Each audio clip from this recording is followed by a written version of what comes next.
शाम जिनकी नए झगड़ों में फसादों में कटी, रात बस खुदकुशी करने के इरादों में कटी, ऐसे कमबख्तों को मरने से बचा लूं तो हंसी। भारत में रहना है तो भारत से प्यार करो, नहीं इस भारत से मुख मोड़ जाइए। जिस मुल्क के रिवाज रीति नीति हो पसंद, उस मुल्क से ही नेज नाता जोड़ जाइए। एक राजा ने मांग भरी फिर मेरा मस्तक फोड़ दिया, एक राजा ने मांग भरी फिर मेरा मस्तक फोड़ दिया। 5 साल वाला गठबंधन 10 महीने में तोड़ दिया। सुलझा विवाद श्री राम जन्मभूमि वाला, बन रहा मंदिर है जय सिया राम की। नाच नर नारी झूम धरती को चूम चूम, देवगण बोले जय जय अयोध्या धाम की। तुमने गोकुल की गोपियों से अगर क्या बात है। प्रेम का व्याकरण पढ़ा, फर्क नहीं होता है राजा और भिखारी में, दोनों की सांसें काटी है समय की तेज कटारी ने। भारत के नौजवानों भारती पुकारती है, भेदभाव छोड़कर साथ साथ आइए। गाहों पे लगी है फिर भारती की लाज, आज सिंहनाद कर सोए राष्ट्र को जगाइए। दोस्तों नमस्कार, मैं डॉक्टर प्रवीण शुक्ल आपको प्रणाम करता हूं। सतमौला कवियों की चौपाल में आपका हार्दिक स्वागत करता हूं। अभी मैं तेरे बच्चे का बाप बनने वाला हूं, ये देख। ओ फुद्दू, एक गैस से भरा गुब्बारा अपनी माँ को दिखाइयो। लाइफ में कुछ बातों का बचना बहुत मुश्किल, और जब हो साथ सतमौला और उसका चटपटा टेस्ट, तो हर चीज बचेगी आसानी से। सतमौला celebrates the release of Fukre 3 in theaters near you. जितना जी में आए खाओ, बस खाते ही खाते जाओ। डरने की क्या बात है जब सतमौला साथ है। टेस्ट है इसका सबसे निराला, हर दिल पर जादू कर डाला। स्वाद स्वाद में जमकर खाया, सतमौला ने खूब बचाया। खाने से गलता है क्या? सतमौला। नमस्कार, सतमौला कवियों की चौपाल में आप सभी दर्शकों का हार्दिक स्वागत है। सतमौला कवियों की चौपाल, आपकी अपनी चौपाल। सतमौला कवियों की चौपाल आज 21वें वर्ष में प्रवेश करने जा रही है, यानी जब ये एपिसोड आपके बीच में होगा 15 अगस्त आ चुका होगा। 15 अगस्त 2004 से चल रही है अनवरत यात्रा आगे भी अनंत काल के लिए चलती रहेगी। इसका एक कारण है, वो कारण है आपका हमें मिलता हुआ प्यार और आशीर्वाद। और हमारे शो पे जो कवि आते हैं वो आपकी उम्मीदों पे खरे उतरते हैं। आपकी जो भावनाएं हैं, राष्ट्र चिंतन की बात है, वो अपनी कविताओं में करते हैं। एक बार पुनः जोरदार ताली के साथ हम स्वागत करें सभी का। सतमौला कवियों की चौपाल, ये साधना टीवी के हमारे राकेश गुप्ता जी जो चेयरमैन हैं, अनिल मित्तल जी जो इस कार्यक्रम के संरक्षक हैं, सतमौला ग्रुप के चेयरमैन हैं, ये उनके शिव संकल्प का परिणाम है जो आज हम 21वें वर्ष में प्रवेश कर रहे हैं। सतमौला कवियों की चौपाल में आज मैं जिनको सबसे पहले एक काव्य आहुति के लिए जो अनुष्ठान में डाली जानी है, उसके लिए मैं जिनको आह्वान करना चाहता हूं, वह होते हैं देश के, बहुत देश ही नहीं, देश के लाडले युवा तो हैं। युवा से आगे जो बड़ी बात है कि वो उन्होंने देश की सरहदों को पार करके अपनी भगवा कविताओं, मैं ओज कविता नहीं, भगवा कविता, और भगवा भी उन्होंने धारण कर रखा है और भगवा मैंने भी धारण कर रखा है। भगवा कविताओं से, और चाहे वो गोवंश के प्रति हो, चाहे वो राष्ट्र के प्रति हो, अपने अलख जगाते फिरते हैं। ऐसे मेरे प्रिय लाडले भाई अमित शर्मा का जोरदार तालियों के साथ हम स्वागत करें। अमित शर्मा जी। मित्रों, जब कश्मीर की बात करते हैं तो कश्मीर में हम उन लोगों का भी जिक्र करते हैं जो घाटी से विस्थापित कर दिए गए, जो लोग जिनको रातों रात मारकर काटकर भगा दिया गया। एक film I the Kashmir file, उस फिल्म को आने के बाद बहुत सारे धड़े इस देश में सक्रिय हुए। उन्होंने कहा कि ऐसा तो कुछ हुआ ही नहीं था, लेकिन जब बहुत सारे लोग सामने आए, दिल्ली में बैठे हुए लोग सामने आए, तब जाकर एक कविता लिखी थी, क्योंकि एक प्रश्न चिन्ह लगा दिया कि एक धर्म विशेष आतंकवादी है, एक धर्म विशेष का रंग आतंकवाद का रंग है। मित्रों, जो रंग मैंने पहना है यह आतंकवाद का रंग नहीं है। हम कौन लोग हैं, क्या लोग हैं, किसी पे कोई कटाक्ष नहीं है, बहुत विनम्रता की कविता है। मैंने इसमें यही बताया है कि क्या हुआ कश्मीरी पंडितों के साथ, क्या हुआ कश्मीर में लोगों के साथ, कि पाप कभी नहीं करते हैं, हम सदा पाप से डरते हैं। आदरणीय दादा, क्या है हम, कौन लोग हैं हम, हमारी पहचान क्या है, कि पाप कभी नहीं करते हैं, हम सदा पाप से डरते हैं, तुलसी का पूजन करते हैं, रोज जलहरी भरते हैं, और रोज परिंदे अपनी छत पर दाना चुगने आते हैं। बड़े बड़े उपहासों को भी हम यूं ही सह जाते हैं, बड़े बड़े उपहासों को भी हम यूं ही सह जाते हैं। और ताकत के दम पर हमने किसे सताया ये बोलो, ताकत के दम पर हमने किसे सताया ये बोलो, तलवारों की धार दिखाकर तिलक लगाया ये बोलो। अरे जिहादी जो मैल था उसका हमने साफ किया था जी, 17 बार मोहम्मद गौरी हमने माफ। बहुत अच्छे। 17 बार मोहम्मद गौरी हमने माफ किया था जी। मैं यदि सहिष्णु ना होता, सबसे बड़ा सहिष्णु मित्रों मैं हूं, 17 बार इस देश पर आक्रमण हुआ, 5 बार इस देश का बंटवारा हुआ, हमने उफ तक नहीं की। उसके बाद भी हमने सद्भाव का पाठ पूरी दुनिया को पढ़ाया। तब जाकर मैं कहता हूं कि 17 बार मोहम्मद गौरी हमने माफ किया था जी। मैं यदि सहिष्णु ना होता, कश्मीर में काटा ना जाता। मैं यदि सहिष्णु ना होता, कश्मीर में काटा ना जाता। मैं यदि सहिष्णु ना होता, ये भारत बांटा ना जाता। मैं यदि सहिष्णु ना होता, गुरुओं पर वार नहीं होते। मैं यदि सहिष्णु ना होता, गुरुओं पर वार नहीं होते। आर्यवृत्त इस भारत के टुकड़े हर बार नहीं होते। बहुत अच्छे। आर्यवृत्त भारत के टुकड़े हर बार नहीं होते। और मैं यदि सहिष्णु ना होता, तो कोई कलंकी ना कहता। मैं यदि सहिष्णु ना होता, तो कोई कलंकी ना कहता। संसद के गलिहारे में भगवा आतंकी ना कहता। मैं यदि सहिष्णु ना होता, मैं यदि सहिष्णु ना होता, हिंदू बदनाम नहीं होते। मैं यदि सहिष्णु ना होता, तंबू में राम नहीं होता। बहुत अच्छे। मैं यदि सहिष्णु ना होता, हिंदू बदनाम नहीं होते। मैं यदि सहिष्णु ना होता, तंबू में राम नहीं होते। साहब, सहिष्णुता का पूरी दुनिया में इससे बड़ा उदाहरण नहीं मिल सकता कि हम 29 साल तो माननीय सर्वोच्च न्यायालय के द्वार पर खड़े रहे कि माननीय सर्वोच्च न्यायालय चाहे इधर फैसला दे दे या इधर फैसला दे दे, 100 करोड़ की आबादी उस फैसले को मानेगी। धरती पे इससे बड़ी सहिष्णुता की कोई मिसाल नहीं है। और 492 साल प्रतीक्षा करने के बाद जब मर्यादा पुरुषोत्तम का मंदिर बनता है, तब कहता हूं कि मैं यदि सहिष्णु ना होता, तंबू में राम नहीं होते। और लगता है तुम हिंदुस्तान कंगाल बनाकर मानोगे, सारा भारत काश्मीर बंगाल बनाकर मानोगे। और ना तंत्र काम में आता है, ना मंत्र काम में आता है। जो शीश काटते दुश्मन का वो यंत्र काम में आता है। 7 लाख कश्मीरी पंडित काश्मीर से भगा दिए। तिलक लगाने वालों के भी होश ठिकाने लगा दिए। मां को काटा, बहन को लूटा, वो चुपचाप खड़े रहे। गाड़ी बंगले वाले भी राहत शिविरों में पड़े रहे। अरे पंडितों, सागर से बहती पतवार उठा लेते। ललकारता उन लोगों को आखिर कैसे भागे काश्मीर की घाटी छोड़कर 7 लाख लोग। उन लोगों को क्या करना चाहिए था कि अरे पंडितों, सागर से बहती पतवार उठा लेते, 7 लाख में से केवल 100 ही हथियार उठा लेते और दुश्मन की छाती पर जाकर सीधे ही तन जाते। तुम केवल कुछ दिन की खातिर ही परशुराम बन जाते। बहुत अच्छे। केवल कुछ दिन की दुश्मन की छाती पर जाकर सीधे ही तन जाते तुम। केवल कुछ दिन की खातिर ही परशुराम बन जाते तुम। तो पाक का झंडा ना होता, इस हिंदुस्तान की माटी में हर हर महादेव के नारे लगते कश्मीरी घाटी में। बहुत अच्छे। आज सुस्थापित कवि बन चुके हैं, जो पूरे देश भर में ही नहीं बल्कि विदेशों में भी उनका नाम का डंका बज रहा है। ऐसे हमारे बीच में कवि उपस्थित हैं जिन्होंने प्रारंभ किया हमारे टीवी शो सतमौला कवियों की चौपाल से। वो होते हैं हमारे बड़े भाई सुनहरी लाल वर्मा तुरंत जी। और सुनहरी लाल वर्मा तुरंत जी ने अपने आयु के साथ अनुबंध कर लिया है। उन्होंने बाल डाई करने बंद कर दिए हैं।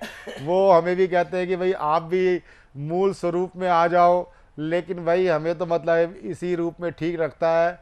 और ये तुरंत जो दादा हैं, तुरंत नाम ऐसे ही नहीं पड़ गया इनका।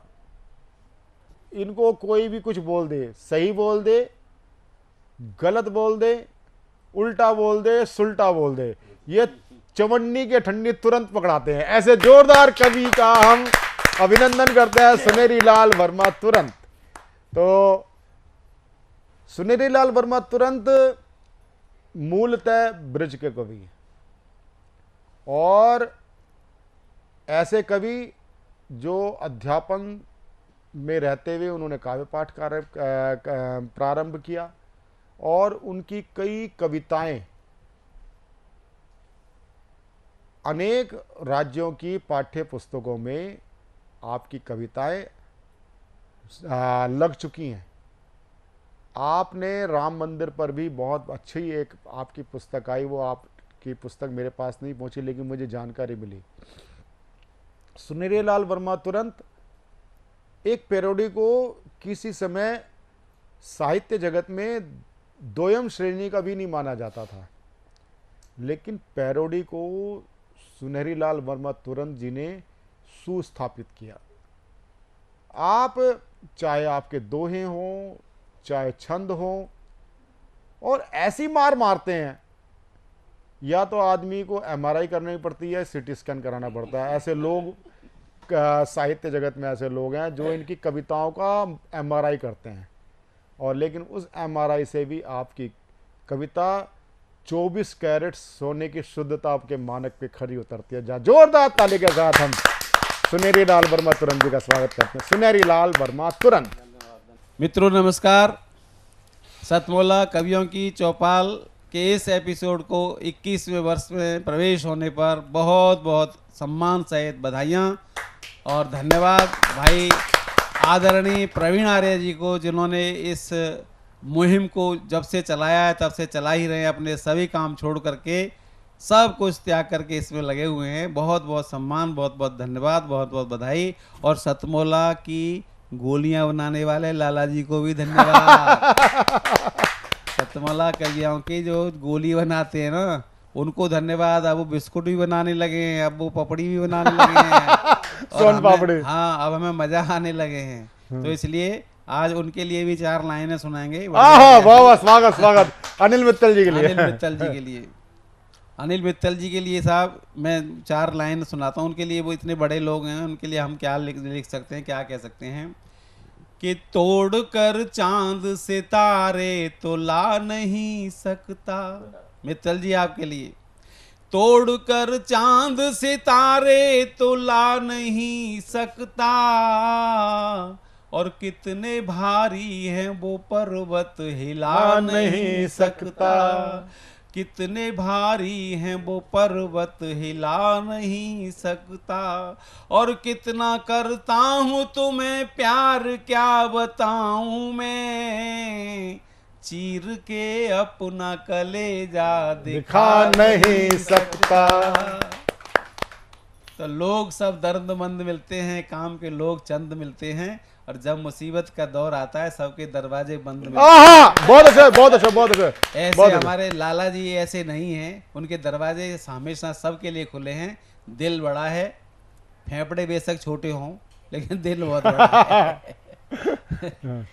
तो हमारे इस एपिसोड में आज एक कविता सुनाने का मन कर रहा है मेरा। स्वागत। ये 1976 की बात है, जब मैं एमबीए में पढ़ता था फर्स्ट ईयर में। उस समय एक कविता लिखने के लिए मुझे मेरे मित्रों ने कहा है कि कविता लिखो, कल गणतंत्र दिवस पर सुनानी है। और गणतंत्र दिवस का और रक्षाबंधन का लगभग समय नहीं, जो 15 अगस्त पर सुनानी थी। 15 अगस्त पे कविता सुनानी है, 15 अगस्त का और गणतंत्र ये रक्षाबंधन का समय लगभग एक सा होता है। बिल्कुल नजदीक होता है। तो उन दिनों ये मामला चल रहा था कि रक्षाबंधन पे बूरा खाने के लिए हमारे गांव के लोग जा रहे थे। और बूरा खाने के लिए जब शादी होती तो पहली साल बूरा और देसी घी, जो ससुराल में बूरा खाने के लिए जीजा जी जाते थे, तो उनके साथ एक घटना हो गई और वो घटना मुझे याद आई। तो मैंने उसी घटना को लेके पहली कविता पूरी रात जाग करके लिखी थी, और वो इतनी हिट गई कविता कि उससे मैं कवि बन गया। मेरी सबसे पहली लाडली अरे वाह वही कविता है अपने। स्वागत। पहले क्या होता था कि जब गरीबी थी तो रिश्तेदार जो है ना एक दूसरे से कपड़े मांग करके ले जाते थे अपने दोस्तों से। कोई जूते मांग के ले गया किसी से छाता मांग के ले गया किसी से, किसी से पजामा ले गया, किसी से धोती ले आया और ले जा करके एक थैले में रख लेता था और ले जाकर ससुराल के आसपास जाके नहा के धो के उन कपड़ों को पहन करके तब घुसता था ससुराल में। तो उसका मैं आपको एक सुंदर चित्र दिखाता हूँ और ब्रज भाषा का आनंद भी लीजिए। यहाँ सभी भाषाओं को सम्मान दिया जाता है। तो जोरदार तालियों के साथ स्वागत। कि पाती पढ़ी ससुरार की जी जाने, ये पाती पढ़ी ससुरार की जी जाने, फूले नाही मन में वो समाए, और कल सनूने पे बूरो मिलेगो, सोएती खुशी भई सोऊ वाह वाह वाह। कि भोर भई तज खाट तुरंत ही, फूफन के से ठाट बनाए, और यार सो मांगी मंगेनू कमीज, और धोती उधार बजा। अरे वाह वाह वाह वाह वाह। अब देखो उनको जो झोला में रखे और ससुराल की तरफ जियाजी। अरे आपके इस कविता से तो प्रेमचंद जी का बिल्कुल झलक नजर आ रही है। फिर देखो मुंशी प्रेमचंद। हाँ, कितना आनंद आएगा। देखो कि सावन में ससुरार चले, अरुमान सवे ही राम संजोए, और झोला में धोती कमीच धरी, पर जल्दी में हाथ पाए न, ये गैलू में बम्बा तुरंत पर्यो, ये गैलू में बम्बा तुरंत पर्यो, धर झोला को पार पहनाए धोए, और उत ले गए और झोला उठाए कोई, तब जीजा जी बम्बा की पार पे रोए। अब बेचारे बम्बई पार पे बैठे बैठे रो रहे हैं। अब क्या करें, अब कच्चा बनियान पहन के ससुराल भी नहीं जा सकते। बेचारे हार के रो धो के अपनी मायके लौट आए। उधर ससुराल में चिंता हो रही थी, लाला पहला सनून पड़ा है, आए क्यों नहीं, और पूरे गांव में चिंता हो गई। तो देखो ससुराल का बेहवल अवस्था का वर्णन है इसमें। सभी लोग गांव की परेशान है कि आए क्यों नहीं, फोन तो थे नहीं उन दिनों। तो देखो सुनिए के बीत्यो सनूनो नाए लला, अति आतुर है के सासुल रोवे, के बीत्यो सनूनो नाए लला, अति आतुर है के सासुल रोवे, और सारहू सारी हूँ साड़ू सरे जहूँ, रो में ससुर ससुरार रोवे। ससुराल में जितने भी रिश्ते हैं था उसमें सारे रिश्ते सा से शुरू होते हैं। साला साली, सास ससुर, समधी समधिन, साड़ू सलेस, ससुराल।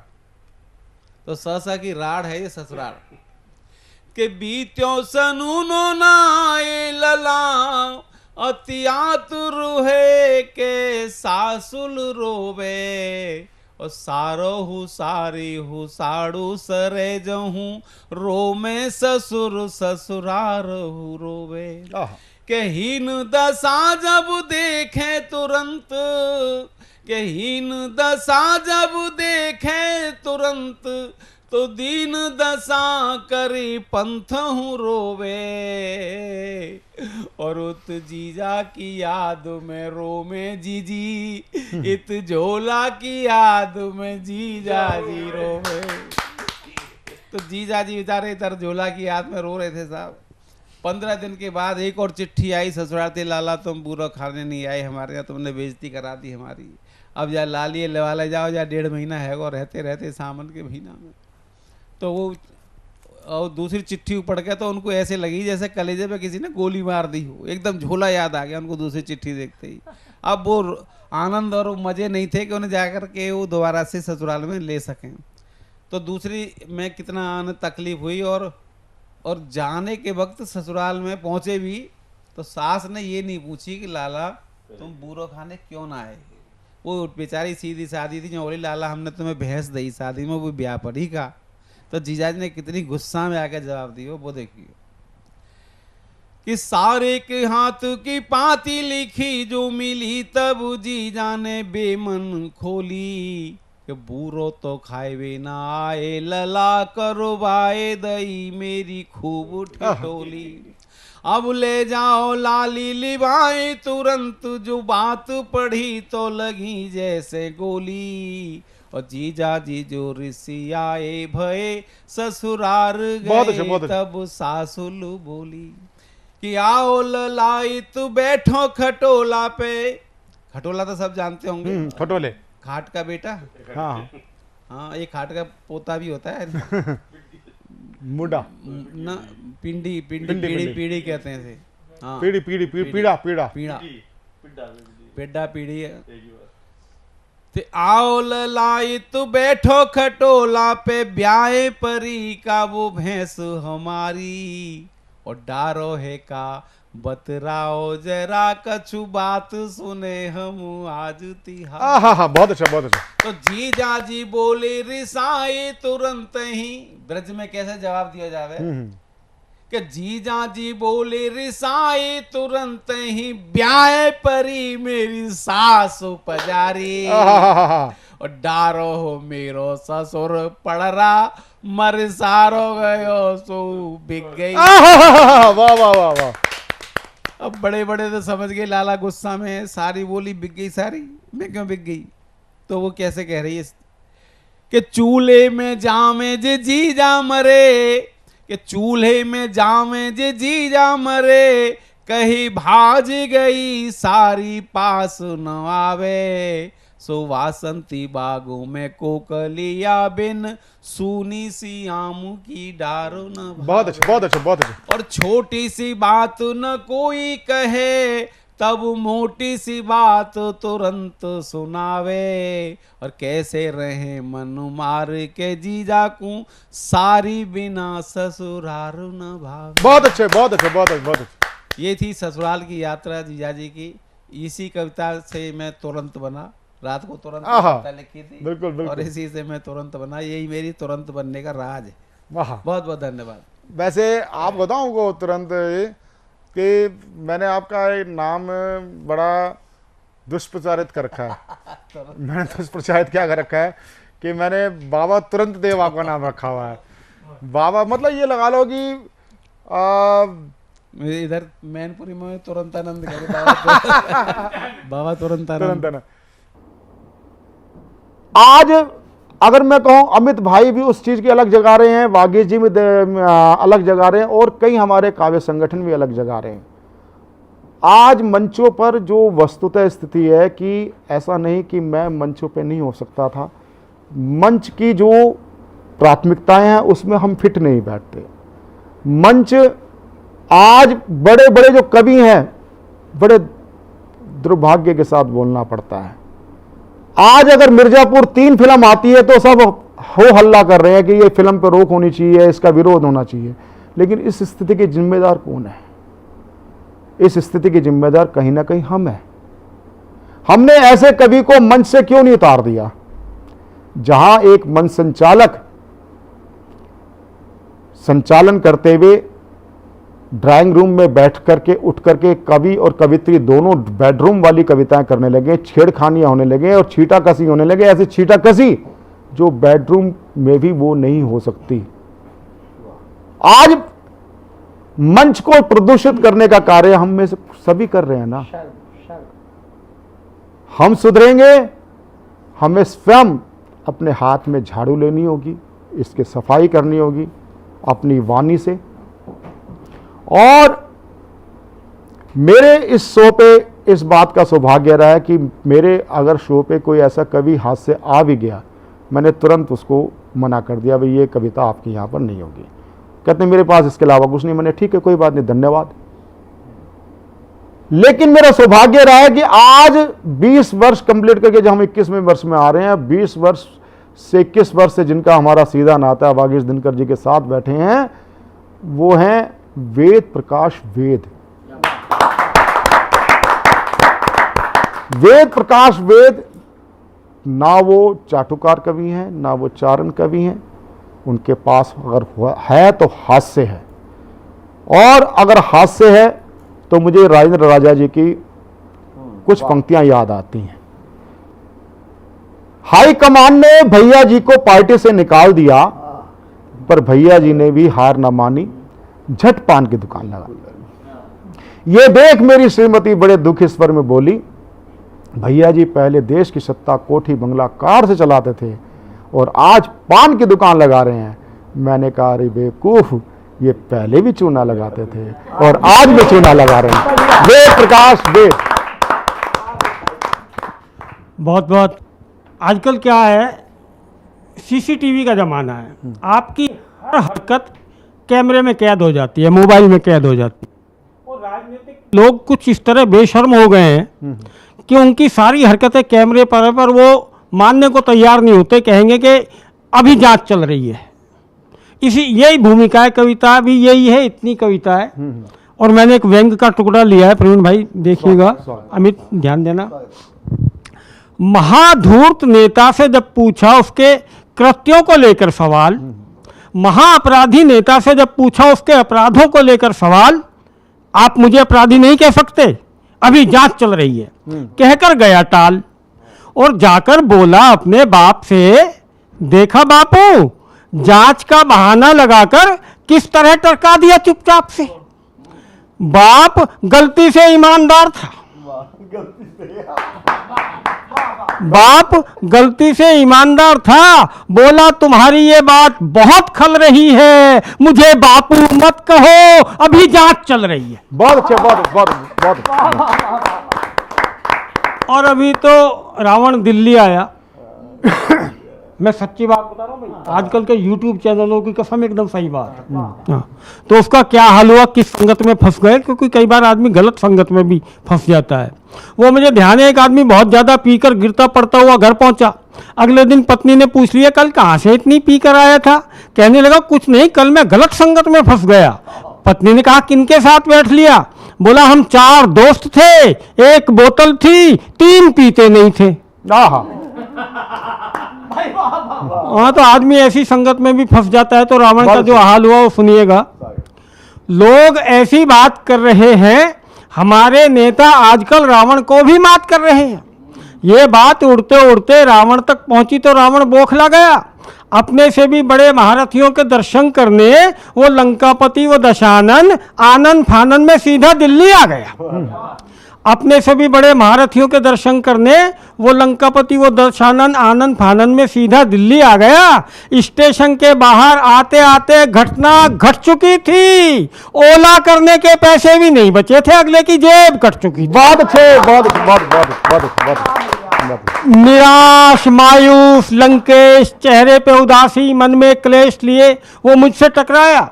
बोला भाई साहब, आप भारतीयों के हाथ जोड़ते हैं, आपकी तरक्की देखकर तो हम भी शर्मा गए। त्रेता में नाक काटने से चले थे, कलयुग में जेब काटने पर आ गए।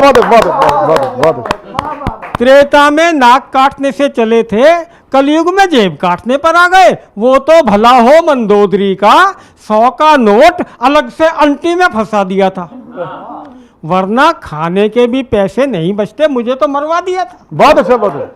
मुझे क्या पता था सीता को चुराकर राम का दिल दुखाने के मुझे ये फल भोगने पड़ेंगे कि मैं फलों को तरफ जाऊंगा। मेरी समझ में नहीं आ रहा इन 100 रुपए में मैं भला क्या खाना खाऊंगा। बहुत अच्छा।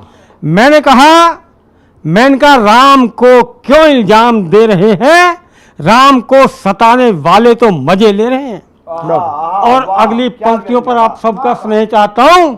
मैंने कहा राम को क्यों इल्जाम दे रहे हैं, राम को सताने वाले तो मजे ले रहे हैं। वो त्रेता होगा जहां राम को सताने पर मातम पुरसी मिलती है। ये कलयुग है रावण डार्लिंग, यहां राम को सताओगे तो कुर्सी मिलती है। बहुत अच्छा, बहुत बहुत बहुत बहुत बहुत अच्छा, बहुत। और रही बात खाना खाने की, तो चिंता मत कर, सामने ढाबे में 70-80 रुपए में बहुत बढ़िया थाली मिल जाएगी, तेरी तबीयत खिल जाएगी। जा, मैं इंतजार कर रहा हूं, तू खाकर आ। रावण ढाबे में गया और जब बाहर आया तो अगले के कपड़े और मुंह दोनों उतरे हुए थे। मैंने कहा क्यों रावण, कपड़े क्यों उतार लिए? बोला उतार नहीं लिए, ढाबे वाले ने उतरवा लिए। मैंने कहा तुम्हारे पास तो 100 रुपए का नोट था। सुनते ही रावण रुआंसा हो गया, पर किसी तरह अपने आंसू रोक लिए। कहने लगा मैं क्या करता। अगले ने 70 रुपए पर हेड के हिसाब से 700 ठोक दिए। बहुत अच्छे, बहुत अच्छे, बहुत बहुत अच्छे, बहुत अच्छे, बहुत अच्छे। अगले ने 70 रुपए पर हेड के हिसाब से 700 ठोक दिए, पर अब मुझे कोई गिला नहीं है। अब मैं यही सोचकर नहीं रोता कि जिन नेताओं के दर्शन करने के चक्कर में मेरा ये हाल हो गया, अगर सच में उनके दर्शन हो गए होते तो मेरा क्या हाल होता, तो मेरा क्या हाल होता। ये थे भाई वेद प्रकाश वेद। आज हमारे बीच में हैं सुप्रसिद्ध विद्वान, राजनीति के पुरोधा, और आपने अटल जी, चौधरी चरण सिंह जी, कर्पूरी ठाकुर जी, सभी के साथ आपने काम किया है। आप देश के लब्ध प्रतिष्ठित राजनेताओं में उच्च श्रेणी के जाने माने आप नेता हैं, राजनेता हैं। मैं आपसे कुछ बातें मैं करूंगा।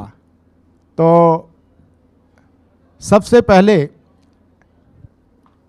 आपसे मैं जानना चाहूँगा कि आप सतमोला कवियों की चौपाल में आए, और सतमोला कवियों की चौपाल में आप आए, और कल ही मैं आपका एक कार्यक्रम देख रहा था, इंडिया टुडे ग्रुप का प्रोग्राम था, ऊपर वाला सब देख रहा है। आज जो सबसे ज़्यादा जो बात होती है वो होती है आजकल संसद में जिस प्रकार की भाषाएं बोली जा रही हैं, जिस प्रकार की अभद्रताएं होती हैं, उसके बारे में आप क्या कहेंगे? धन्यवाद प्रवीण जी और सभी साथियों। आपने बहुत सामयिक और अलार्मिंग सवाल उठाया है। बड़ी मेहनतों के बाद, बड़ी कुर्बानियों के बाद, बड़ी तकलीफ़ों के बाद हमको आज़ादी मिली। इसमें गांधीवादी तरीके से लड़ने वाले स्वतंत्रता सेनानी भी थे, और भगत सिंह और ऊधम सिंह की तरह से, और नेताजी सुभाष चंद्र बोस और चंद्रशेखर आज़ाद की तरह से अपने अपने तरीके से उत्कृष्ट इच्छा और अभिलाषा के साथ भारत माता पर कुर्बान होने वाले लोग भी थे। सभी के संयुक्त प्रयासों को प्रणाम करते हुए भारत की जो संसद है वो इस समय 140 करोड़ लोगों का प्रतिनिधित्व कर रही है। ये सही है।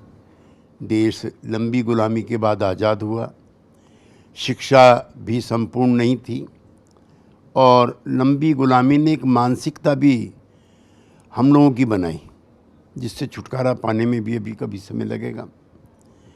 वर्तमान में जो गतिरोध है वो बहुत अफसोसजनक है, निराशाजनक है। संसद बनी ही बहस के लिए थी, और लोकतंत्र की पहली शर्त है असहमति, कि हम आपसे भिन्न राय रखते हैं। इसमें न ईर्ष्या है, न विद्वेष है, न नफरत है, न बदले की भावना है, वरना फिर तानाशाही में और लोकशाही में कुछ फर्क नहीं बचेगा। हमें तर्क के साथ विनम्रतापूर्वक अपनी बात कहनी है, जिसको सत्ता पक्ष को सुनना है और निराकरण करना है। और संसद चलाने की जिम्मेदारी एक की नहीं, हमें दोनों को बराबरी जिम्मेदारी दी गई है। उनको सुनाने की, तर्कपूर्ण तरीके से उनको सुनने की और समाधान करने की। इधर पिछले कुछ दिनों से जो गतिरोध है वो दुर्भाग्यपूर्ण है। एक तो इससे हमारे सांसदों की छवि खराब हो रही है, दूसरा जो बिल हैं वो बगैर बहस के पास हो रहे, जो नहीं होने चाहिए। ये भी संविधान में निर्मित है कि कोई भी बिल अगर संसद में आएगा, पक्ष और प्रतिपक्ष दोनों तर्क करके उसको दूर करने का प्रयास करेंगे। तीसरा और एक बड़ी बात, विपक्षी दल जब ज़्यादा हाय हुल्ला मचाते हों, उनको ये सोचना चाहिए कि गतिरोध जो है वो शासक दल के पक्ष में जाता है, उनके पक्ष में नहीं जाता। बहुत जी एक चीज़ और है। एक लगता है कि एक नरेंद्र मोदी जी ने, प्रधानमंत्री जी ने एक शब्द का निर्माण किया, वो किया आंदोलन जीवी। और जब भी चुनाव नज़दीक होते हैं, चाहे किसी राज्य के या केंद्र के, किसान आंदोलन खड़ा हो जाता है। आप चौधरी चरण सिंह जी के साथ आपने सतत कार्य किया है। आप चौधरी चरण सिंह जी के दर्शन से भी आप जानकार हैं। आप उनके पथ चिन्हों पे चलने वाले व्यक्ति हैं। आज जो किसान आंदोलन है और जो वस्तुतः चौधरी चरण सिंह जी की सोच थी, उसमें कितना फर्क है? नहीं, वो तर्कों के आधार पर इन समस्याओं को परिभाषित करते थे। उन्होंने किताबें भी लिखी, लेख भी लिखा और संसद विधानसभा में भी सवाल उठाए। जो पहली पंचवर्षीय योजना बनी, उसमें कृषि के लिए 35% का बजट आवंटित किया गया था और इंडस्ट्री के लिए 15%। धीरे धीरे सरदार पटेल की मृत्यु हो चुकी थी, कृषि पर ध्यान कम हो चुका था और जो तीसरी पंचवर्षीय योजना बनी है, उसमें कृषि का बजट घट करके 15% हो गया और इंडस्ट्री का 35% हो गया। गरीबी बढ़ी, बेरोजगारी बढ़ी। इस पर चौधरी साहब ने लिखा भी और कांग्रेस के अधिवेशन में भी सवाल उठाया, लेकिन तब तक बहुत लेट हो चुका था। लेकिन 1964 में पंडित नेहरू ने संसद में स्वीकार किया, हालांकि उसके बाद उनकी मृत्यु भी होगी और ये बहुत लेट भी था, कि मुझको कृषि पर अतिरिक्त ध्यान देना चाहिए था। 1947 में जब देश आज़ाद हुआ है, गेहूं और चावल भी विदेश से आते थे। उस समय हमारी निगाहें बंदरगाह पर रहती थी कि किसी तरह से जहाज आएगा विदेश से और अगले दिन खाना मिलेगा। मैं अटल जी के समय फूड कॉरपोरेशन ऑफ इंडिया का चेयरमैन रहा हूँ। उस नाते भी और एक जागरूक पॉलिटिकल एक्टिविस्ट के नाते भी आप सब लोगों की जानकारी में लाना चाहता हूँ, आज दुनिया का नंबर 1 का गेहूं उत्पादक भारत है। आज दुनिया का नंबर 2 का चावल उत्पादक भारत है। आज नंबर 2 का चीनी निर्माता, गन्ना निर्माता भारत है। और अब नंबर 1, नंबर 2 जो एक्सपोर्ट होता है वो भारत से हो रहा है, गेहूं का भी, चावल का भी और चीनी का भी। ये आत्मनिर्भरता 75 वर्षों में हमने प्राप्त की है, जिसके लिए इस देश के किसान की जितनी भी प्रशंसा की जाए और कृषि वैज्ञानिकों की उतनी का। बाबू जी, आपने हमारे कार्यक्रम को समय दिया। आप सतमोला कमियों चौपाल में आए। आप से हम शुभकामना चाहते हैं, जहाँ सभी कवियों को और साहित्य समाज को अपना संदेश देने की कृपा करें। नहीं, मैं अपने प्रारंभिक संबोधन में भी प्रवीण जी इसकी प्रशंसा की है और सतमौला के जो ओजस्वी और विद्वान कवि हैं, वो अपने संबोधन के माध्यम से समाज को और श्रोताओं को आंदोलित भी करेंगे, आश्चर्यचकित भी करेंगे अपने संबोधन से, और एक प्रभावशाली असर उनके दिल और दिमाग पर छोड़ेंगे। चूँकि कविता भी झंझोरती है, ये किसी की वंदना में नहीं गाई जाती। ओजस्वी कवि वही हैं जो समय की नब्ज को पकड़ करके समाज के दर्पण बनने का काम करें। जो सतमौला के जो कवि मेरे साथी हैं, ये क्षमता उनके अंदर मुझको दिखती भी है। धन्यवाद। मैं सतमौला कमियों चौपाल की ओर से श्री अनिल मित्तल, संरक्षक सतमौला कमियों चौपाल, चेयरमैन सतमौला ग्रुप से, और साधना टीवी के अपने राकेश गुप्ता जी और गौरव गुप्ता जी की ओर से, साधना परिवार की ओर से, इस दिन परिवार की ओर से और सतमौला परिवार की ओर से आपका हार्दिक अभिनंदन और आपको हार्दिक आभार प्रकट करता हूं कि आप हमारे शो पे पधारे। हार्दिक और अभी सतमौला कवियों की चौपाल में अभी आप अनेक आप कवियों को सुनेंगे और ये एक विशेष आयोजन है सतमौला कवियों की चौपाल। कमर्शियल ब्रेक के बाद नए कवियों के साथ आप जुड़े रहेंगे। मिलते हैं एक छोटे से कमर्शियल ब्रेक के बाद। मैं तेरे बच्चे का बाप बनने वाला हूँ, ये देख। ओ फुद्दू, एक गैस से भरा गुब्बारा अपनी माँ को दिखाइयो। लाइफ में कुछ बातों का बचना बहुत मुश्किल, और जब हो साथ सतमोला और उसका चटपटा टेस्ट, तो हर चीज बचेगी आसानी से। Satmola celebrates the release of Fukrey 3 in theatres near you. CM साहब, हमारे 30 विधायक अपोजिशन पार्टी में चले गए, अब आप सीएम नहीं रहे। सतमोला। तो अब नया सीएम कौन बन रहा है? चल सतमोला खाओ, कुछ भी बचाओ। सतमोला कवियों की चौपाल में हम एक छोटे से अंतराल के बाद पुनः हाजिर हुए हैं एक शानदार जानदार टीम के साथ, और मैं आप सभी का कामिनी मिश्रा इस आपके पसंदीदा कार्यक्रम में स्वागत, वंदन, अभिनंदन करती हूँ। आज हमारे साथ इस कार्यक्रम में एक से बढ़कर एक रचनाकार जुड़े हुए हैं और जिनका मैं स्वागत वंदन करती हूँ इस कार्यक्रम में। और कार्यक्रम की शुरुआत करने से पहले मैं इनके स्वागत में कुछ पंक्तियाँ किसी शायर की कही हुई, जो क्या खूब कहा है उन्होंने कि कविता लिखना कोई खेल नहीं है, पूछो इन फनकारों से। कविता लिखना कोई खेल नहीं है, पूछो इन फनकारों से। ये लोहे को काट रहे हैं कागज़ की तलवारों से, ये लोहे को काट रहे हैं कागज़ की तलवारों में।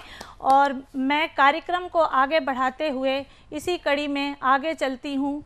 सबसे पहले मैं जिस रचनाकार को आमंत्रित करती हूँ वो हापुड़ की धरा से पधारे हैं हमारे साथ, और वो बहुत ही उम्दा गज़लकार हैं, बहुत ही बढ़िया पढ़ते हैं, और उनका नाम होता है सचिन सागर जी।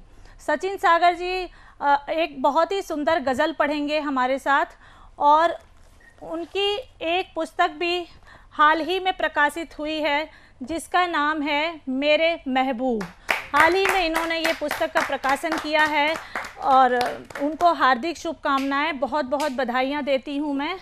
और सर आपका स्वागत है, आप आइए और अपना काव्य पाठ कीजिए। बहुत बहुत धन्यवाद कामिनी जी।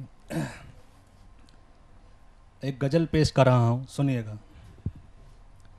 वफा की राह में बदनामियाँ हैं, क्या बात है। वफा की राह में बदनामियाँ हैं, नहीं बचता कुछ बर्बादियाँ हैं, बर्बादियाँ हैं। चलो एक दूसरे को हम निहारें, चलो एक दूसरे को हम निहारें, बड़ी मुद्दत से बेचैनियाँ हैं, क्या बात है, बेचैनियाँ हैं। कोई तो राह हम मिलकर निकालें, कोई तो राह हम मिलकर निकालें, जहाँ बजती कहीं सहनाइयाँ हैं, सहनाइयाँ हैं। तुम्हारे नाम की मेहंदी लगा लूं, तुम्हारे नाम की मेहंदी लगा लूं, तुम्हारे नाम की अंगड़ाइयाँ हैं, क्या बात है, क्या बात है। अंगड़ाइयाँ हैं। तुम्हारा नाम मैं कैसे पुकारूं, तुम्हारा नाम मैं कैसे पुकारूं, भला मेरी भी मजबूरियां हैं। क्या बात है, क्या बात है। मजबूरियां हैं। पकड़ लो अब तो मेरा हाथ तुम, पकड़ लो अब तो मेरा हाथ तुम, खनकती रात को ये चूड़ियां हैं, बहुत उम्दा। ये चूड़ियां हैं। और इस गजल का अंतिम शेर। नहीं जीना मुझे तुम्हारे बिना, नहीं जीना मुझे तुम्हारे बिना, मिटा दो जो भी ये दूरियां हैं, ये दूरियां हैं। धन्यवाद। बहुत उम्दा, बहुत बढ़िया। आपने बहुत सुंदर रचना पढ़ी और एक से एक पंक्तियाँ थी कि तुम्हारे नाम की ये चूड़ियाँ हैं। बहुत बढ़िया, क्या बात है सर आप। अब इस काव्य यात्रा को हम आगे बढ़ाते हैं और अपने अगले रचनाकार की ओर चलते हैं। और अगले रचनाकार जो हैं हमारे बीच बरेली से पधारे हैं, बरेली की धरा से हमारे मध्य आए हुए हैं और जिनका नाम होता है सौरभ यादव जी। सौरभ यादव जी हमारे बीच बरेली से आए हैं। ये एक बहुत ही सुंदर गीतकार हैं और हमारे बीच श्रृंगार रस से ओतप्रोत करेंगे हमें। श्रृंगार रस की कविता पढ़ने वाले हैं ये। और इनको मैं 4 पंक्तियाँ देती हूँ कि ये प्यासों की प्रेम सभा है, यहाँ संभल कर आना जी। ये प्यासों की प्रेम सभा है, यहाँ संभल कर आना जी। जो भी आए यहाँ किसी का हो जाए दीवाना जी। बड़े ही सम्मान के साथ मैं आमंत्रित करती हूँ सर को तालियों के साथ। बहुत बहुत शुक्रिया सतमौला साधना चैनल का। और मैंने एक दृश्य बनाया है जब भगवान श्री कृष्ण जो थे, जब वृंदावन वो रहते थे और राधा जी जो थी वो एक आम के पेड़ के पास मिलने आया करती थी। तो मैंने उसी में एक दृश्य बनाया जब भगवान श्री कृष्ण जब मथुरा चले जाते हैं, जब राधा जी उस पेड़ को जब भी देखती हैं तो उन्हें उस पेड़ को देखकर क्या याद आती है जब वो पेड़ देखती हैं। पंक्तियाँ यूँ हैं कि यही दिन से तुम गए बस एक ही रास्ता निहारे, कि यही दिन से तुम गए बस एक ही रास्ता निहारे, कि यही अम्बुआ के पेड़ के नीचे से तुम रोज आए गए थे, अब अही अम्बुआ पर कोई न पंछी आवे। राधा जी कहती हैं कि जिस दिन से तुम चले गए मैं टकटकी लगाए बस एक ही रास्ता देखती हूँ, और मैं टकटकी लगाए एक ही रास्ता देखती हूँ, कि यही दिन से तुम गए बस एक ही रास्ता निहारे, यही अम्बुआ के पेड़ के नीचे से तुम रोज आए गए थे, अब अही अम्बुआ पर कोई न पंछी आवे, और फल तो बहुत ही लागे अब फल कोई न तोरन आवे। कि राधा जी कहती है अब तो पहले से ज़्यादा बहुत ज़्यादा फल लगते हैं, अब तो फल भी कोई तोड़ने नहीं आता है। कि फल तो बहुत ही लागे अब फल कोई न तोरन आवे, अब हम तुमको भूल रहे हैं, अब हम तुमको भूल रहे हैं, पर यह अम्बुआ की देख की याद तुम्हारी आवे। राधा जी कहती मैं जब भी भूलने की कोशिश करती हूँ तब मैं जब ये पेड़ देखती हूँ तब तुम्हारी याद आती है। कि कल तक जो अम्बुआ हमको फल देती रही, कल तक जो अम्बुआ हमको फल देती रही, अब अहिका देख कि हमरे कांटे चुभ जावें। राधा जी कहती हैं कि जब मैं इस पेड़ को देखती हूँ तब हमारे कांटे चुभते हैं। और एक मैं और कुछ पंक्तियाँ पढ़ देता हूँ। एक जी स्वागत है। एक हमने किसी का स्टेटस देखा था, वो लखनऊ की थी मोहतरमा, उसी समय उन्होंने एक आईने के सामने एक सेल्फी ली थी, मैंने उसी समय एक कुछ पंक्तियाँ ली थी उन्हीं की इजाज़त से, और मैं पढ़ देता हूँ वो।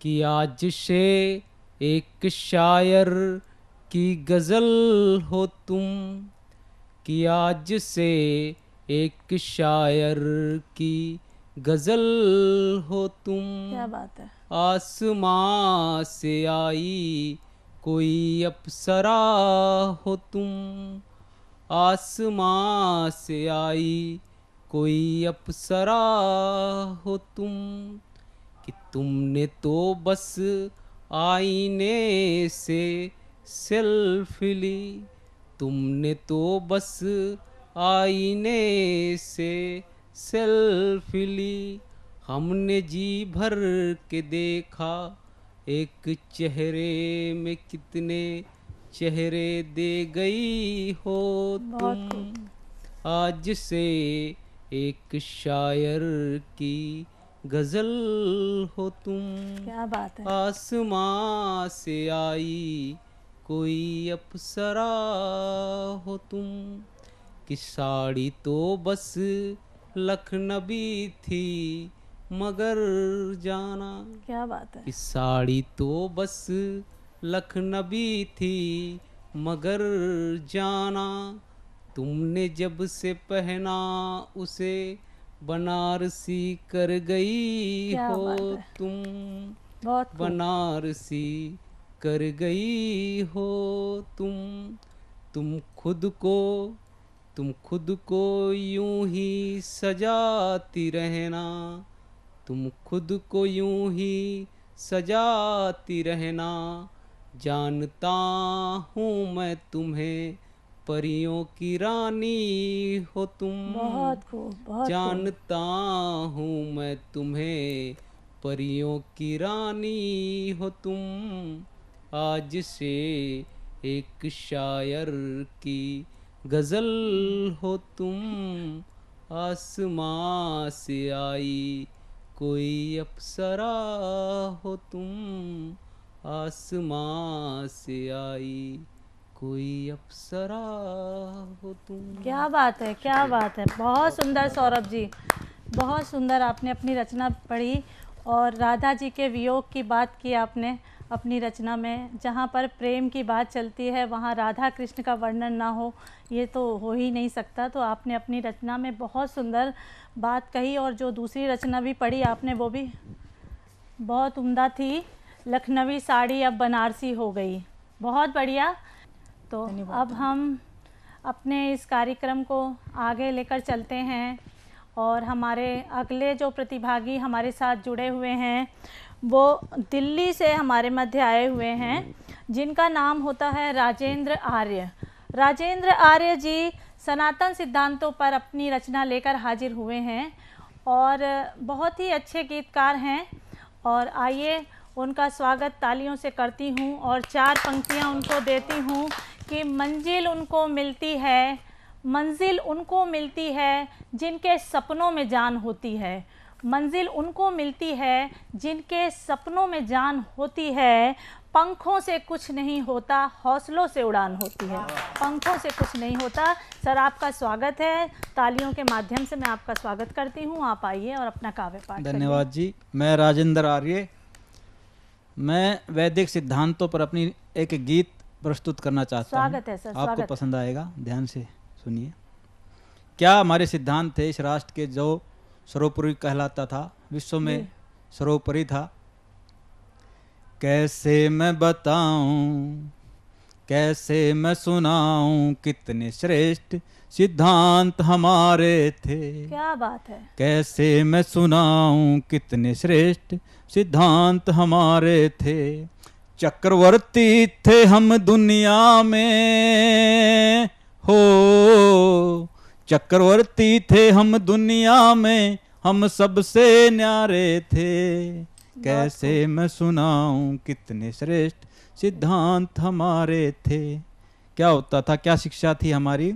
वेदों की आज्ञा मानना, ईश्वर को सत्य जानना, सत्याचार अपनाना, आर्ष विद्या का पढ़ना पढ़ाना, 16 संस्कार कराना, ऋषियों की रीत निभाना, पंच महायज्ञ का करना, जीवन को सुखी बनाना, पुरुषार्थी बन के जीना, पुरुषार्थी बन के जीना, राष्ट्र का निर्माण कराना, जब देश पे संकट आना, क्या बात है। हंसते हंसते मिट जाना, हंसते हंसते मिट जाना। ब्राह्मण क्षत्रिय वैश्य शूद्र हो, ब्राह्मण क्षत्रिय वैश्य शूद्र यहाँ आर्य सारे थे। क्या बात। चक्रवर्ती थे हम दुनिया में, हम सबसे न्यारे थे। क्या दिनचर्या थी। सवेरे जल्दी उठ जाना, व्यायाम करना और कराना, संध्या उपासना करना, ईश्वर में मगन हो जाना। संध्या उपासना करना, ईश्वर में मगन हो जाना।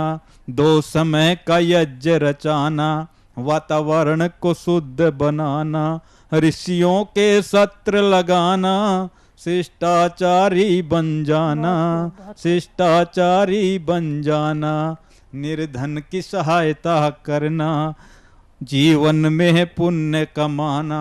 धर्माचरण को अपनाना, दुष्टों को दंड दिलाना, दुष्टों को दंड दिलाना। मालिक थे खुद हम अपने यहाँ, हो मालिक थे खुद हम अपने यहाँ, कोई मालिक ना हमारे थे। चक्रवर्ती थे हम दुनिया में, हम सबसे न्यारे थे, हम सबसे न्यारे थे। हमारी शिक्षा क्या होती थी। बच्चों का लाड़न करना, समय आने पर ताड़न करना। घर पर ही सब बच्चों का उच्चारण शुद्ध कराना। वेदारंभ संस्कार जब आवे, गुरुकुल में पढ़ने जावे। आचार्यों के पास रह करके विद्या प्राप्त कर आवे, विद्या प्राप्त कर आवे। जब विद्या पूर्ण होवे, समावर्तन संस्कार हो जावे। ब्रह्मचारी गृहस्थ में आकर राष्ट्र कार्य में लग जाए, राष्ट्र कार्य में लग जाए।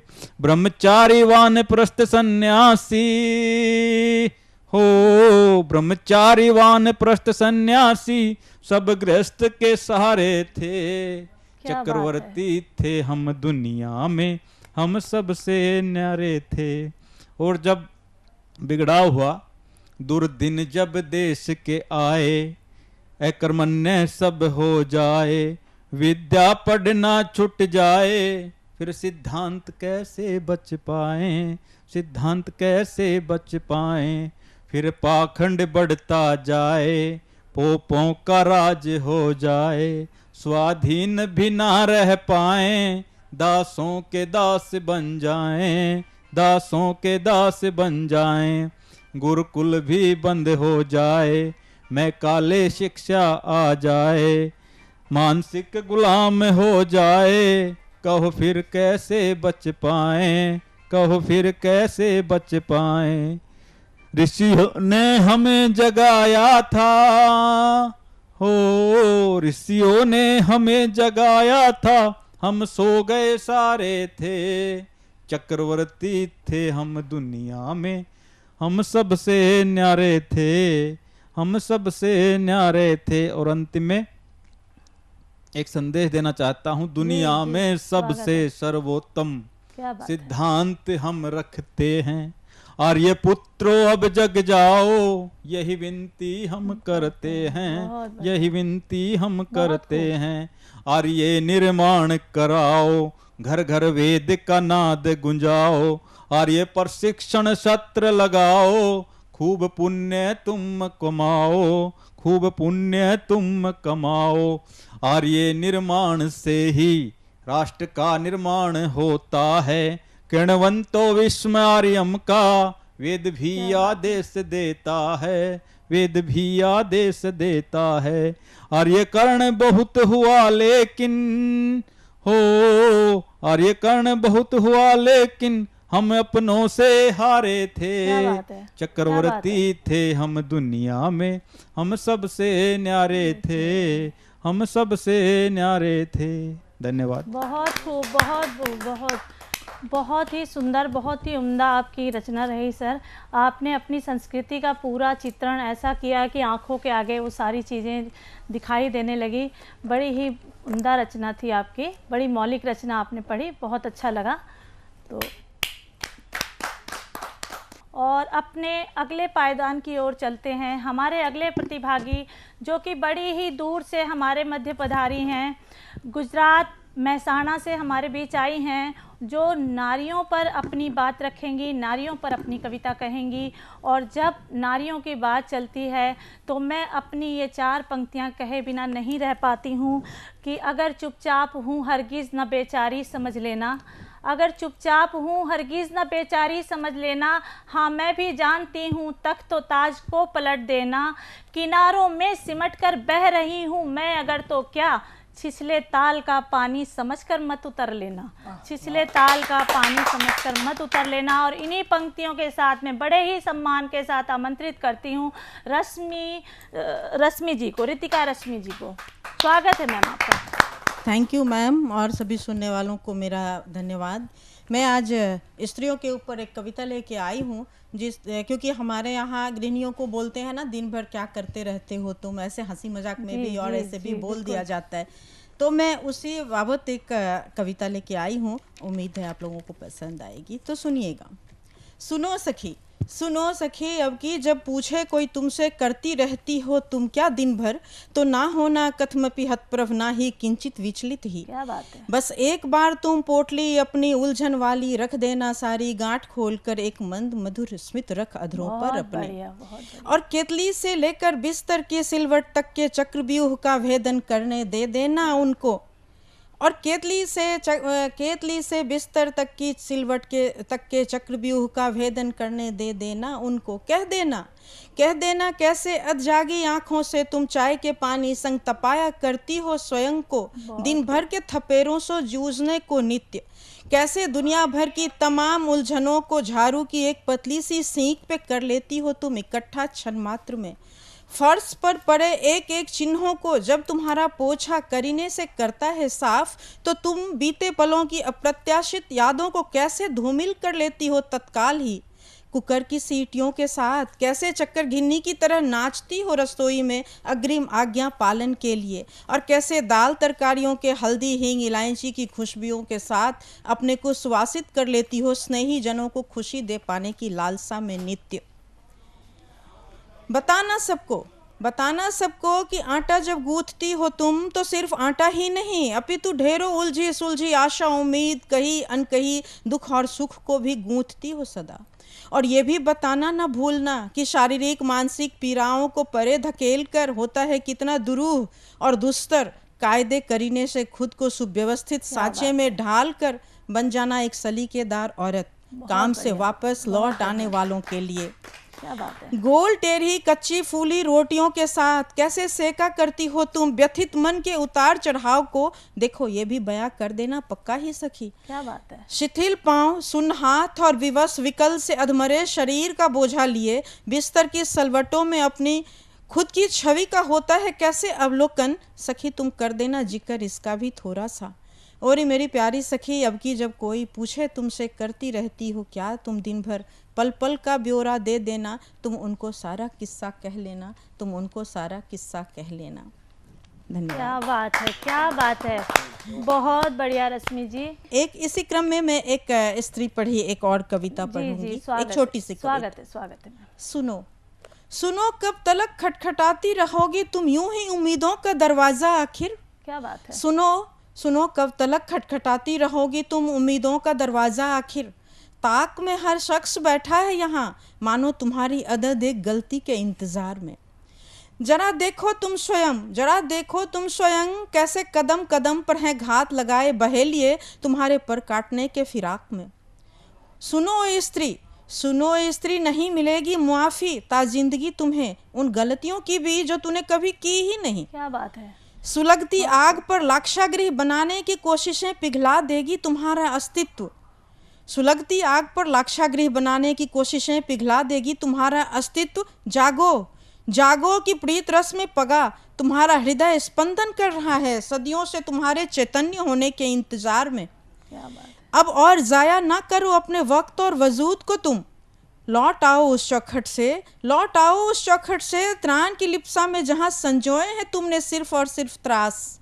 क्यों और कब तक ढोती फिरोगी झूठे आस उम्मीद की लाश को कांधे पर अपने।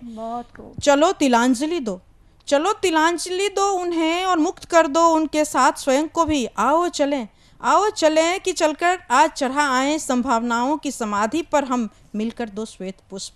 क्या बात है मैम, बहुत बढ़िया, बहुत उम्दा। आपने बिल्कुल हृदय को झकझोर के रख दिया है और बड़ी हृदय स्पर्शी आपकी रचना रही है स्त्रियों को लेकर। बहुत धन्यवाद, बहुत अच्छा लगा। आज हमारे बीच में वीडियो सेगमेंट के उसमें सबसे पहले हमारे बीच में देश की लब्ध प्रतिष्ठित कवयित्री डॉक्टर मधुलिका सिंह, एक बहुत ही श्रेष्ठ गीत के साथ हम उनको प्रस्तुत कर रहे हैं, मधुलिका सिंह जी। और उनकी गीत की मौलिकता और भाव प्रणयता आप जरूर ध्यान दीजिएगा और हमें टिप्पणियों द्वारा जरूर बताइएगा कि गीत कैसा था। और एक बहुत बड़े गीतकार की सुपुत्री हैं डॉक्टर मधुलिका सिंह, ग्वालियर। साथियों, आज एक मैं आध्यात्मिक गीत को प्रस्तुत करने जा रही हूँ। बड़े मन से लिखा है। अपने गुरुवर के लिए आध्यात्मिक गीत लिखने के लिए मुझे जब प्रेरणा हुई तो अपने मन के भावों को मैंने उसमें उद्धृत किया है, उतार दिया है शब्दों के माध्यम से। क्योंकि कविता एक ऐसी विधा है जिसमें हम अपने मन के भावों को शब्दों में पिरोकर मात्रा मीटर सब ध्यान रखकर सब चीज़ों का तरीके से हम प्रस्तुत कर सकते हैं।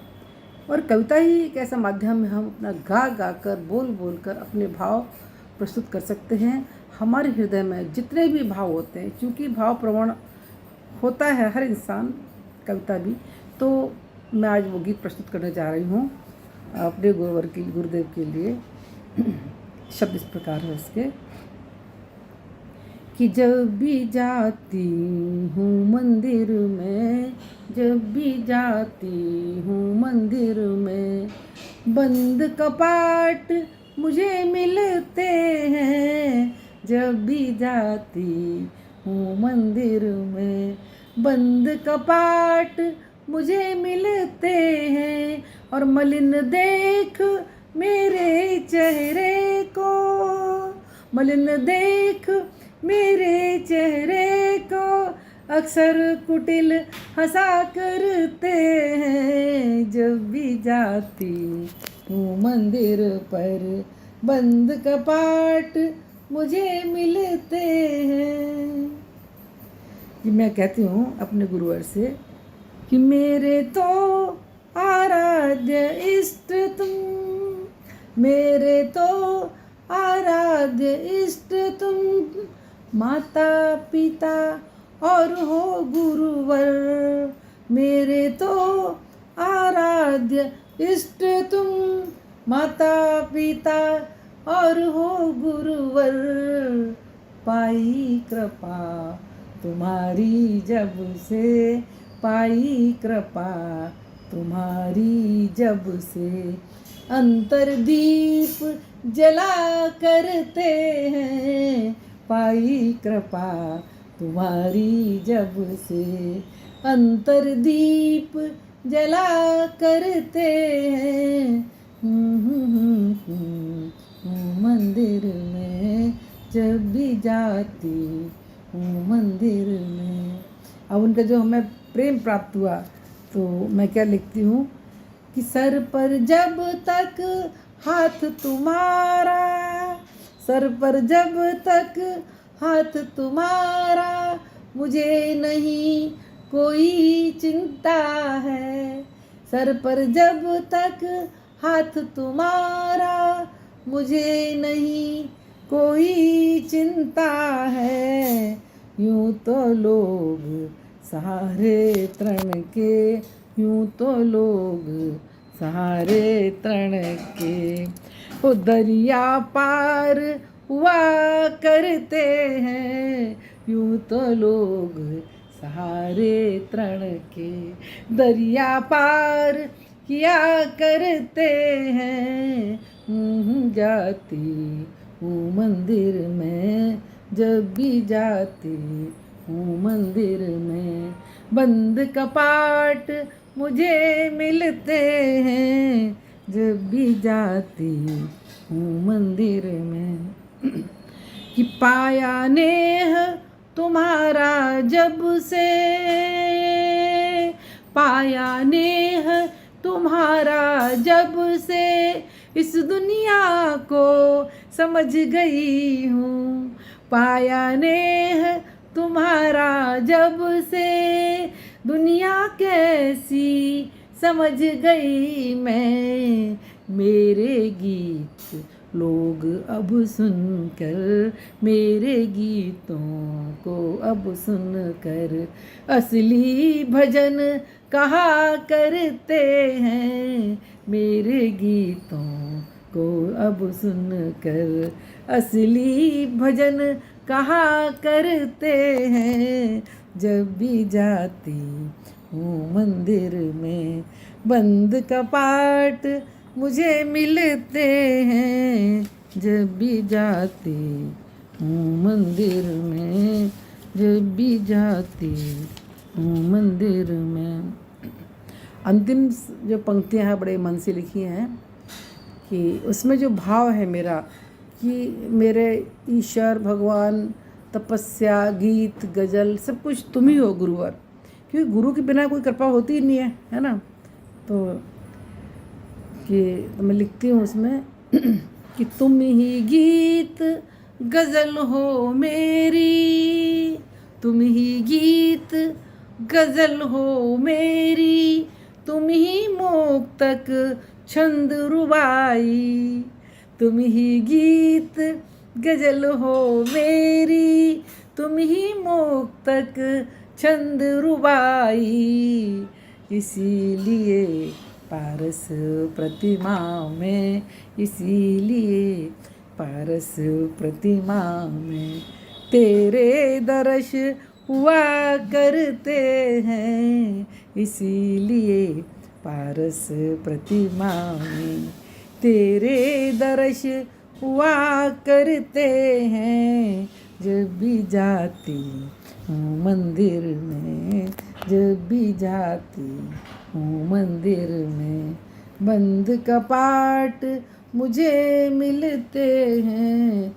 जब भी जाती हूँ मंदिर में, बंद कपाट मुझे मिलते हैं।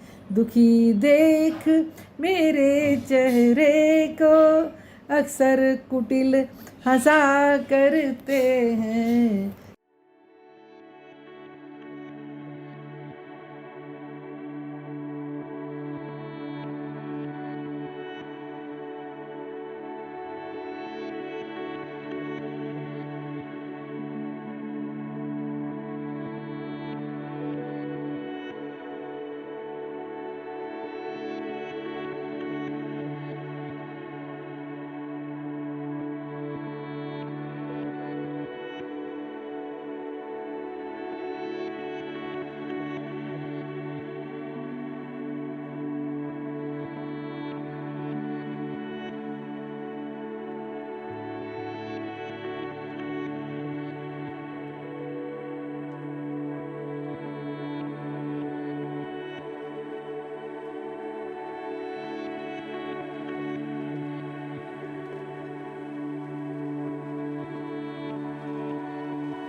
सतमोला कवियुग चौपाल में अभी तक आप सुन रहे थे देश के सुप्रसिद्ध नवांकुर, वृद्धांकुर और वरिष्ठ कवि हमारे साथ थे।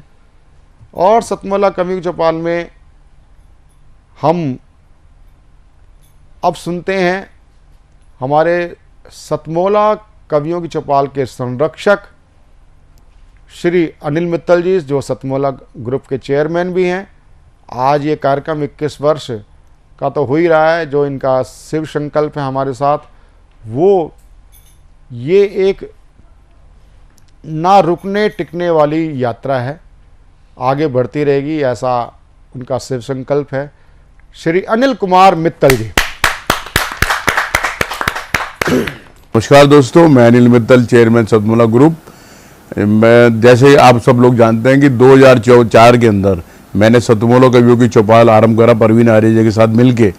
तो हमारा उद्देश्य दोस्तों यही था कि जो आज ये काव्य पाठ है, जो ये बुद्धिजीवी वर्ग जो ये सुंदर काव्य पाठ हम लोग करते हैं, तो वो धीरे धीरे आज के ज़माने में लुप्त ना होता जाए। जो आज मॉडर्नाइजेशन चल रहा है, जितना टीवी पे हम और भी चीज़ें बढ़ती जा रही हैं, तो ये ना हो कि हमारी पुरानी जो ये एक संस्कार थे, पुरानी सभ्यता थी, कविता पाठ था, वो धीरे धीरे ये लुप्त होता जा रहा था।